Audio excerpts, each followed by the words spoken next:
MCQs are undoubtedly the most difficult question that's listening. And in this video, I'm going to tell you some special tips that if you follow, you will get all of your MCQs correct. And some of these tips are the tips that I only give to my students during my classes. So let's start with the first tip, which is you need to read as much as possible. MCQs only appear in either part 2 or part 3. And consider a case in which you are too much stuck on part 1 and you are thinking like I've got this question correct, this question incorrect, this question correct. And the next question is MCQs in part 2. Here you are given some time to recheck your answers for part 1. And during that time, you don't have to recheck your answers.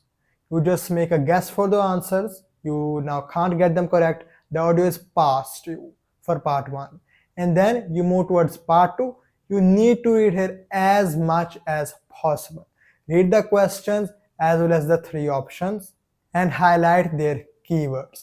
Highlighting their keywords is very important, but here in computer based you can face a little bit problem. In paper based it is very simple. You simply highlight with a pen or a pencil.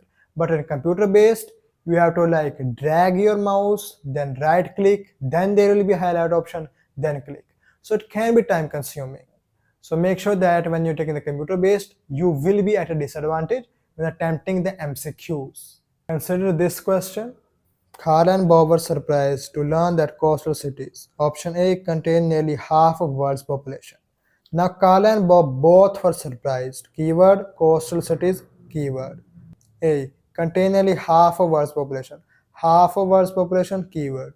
In B, world's largest cities is the keyword. C, growing twice as fast is the keyword. In question 22, here Rob and coastal cities near to rivers, these are the keywords. Bearing pollution is the keyword, reduce land is the keyword, and countryside is spoiled by industry. These are the keywords.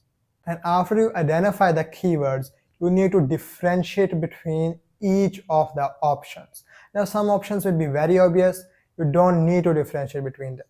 But some options are a bit confusing, and here you will have the need to like differentiate between them.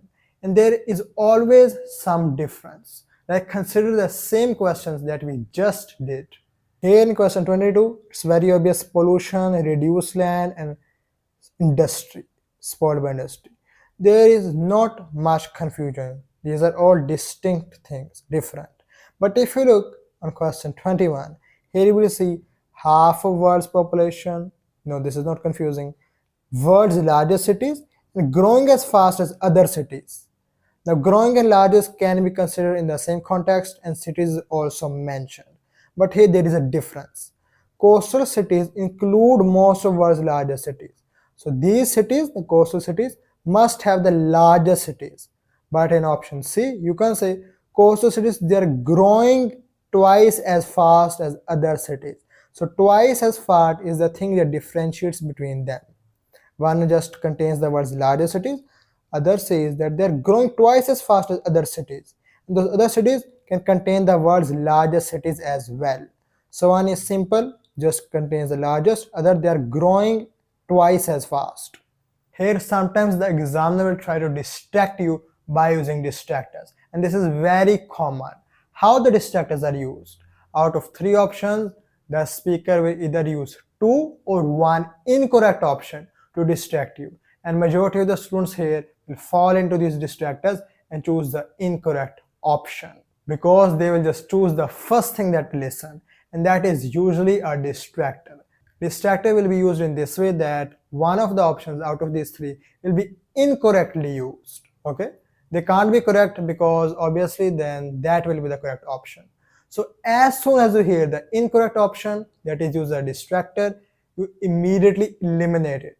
But make sure that that is incorrect, okay? Don't eliminate the correct one. And there is no sequence for distractors. Sometimes the incorrect options can be used first and then the correct option can be said, or sometimes the correct option can be used and then the incorrect option can be said. Next, you shouldn't lose concentration. Now this might sound obvious, but it is not that simple. Sometimes the speaker will deliberately elongate the answer, elongate it. He will elongate the conversation and add lots of irrelevant things. And students will get bored. But as soon as the students get bored, they lose their concentration. The speaker will immediately say the answer. But the students were not attentive, they were bored, so they will miss the answer. Hence, you should be attentive all the time. Don't get bored. This is the examiner's trick to make you lose the correct answer. Finally, if you used all of these tips and then you still couldn't choose the correct answer, simply make an educated guess. You have no option, you have to make a guess. But make sure that is an educated one, the option that you think has the highest chance of being the answer, that you heard has some relationship with the answer. You choose that. That's it. And if you want to improve your overall listening score, then here is a video, watch it. Take care, Allah Hafiz.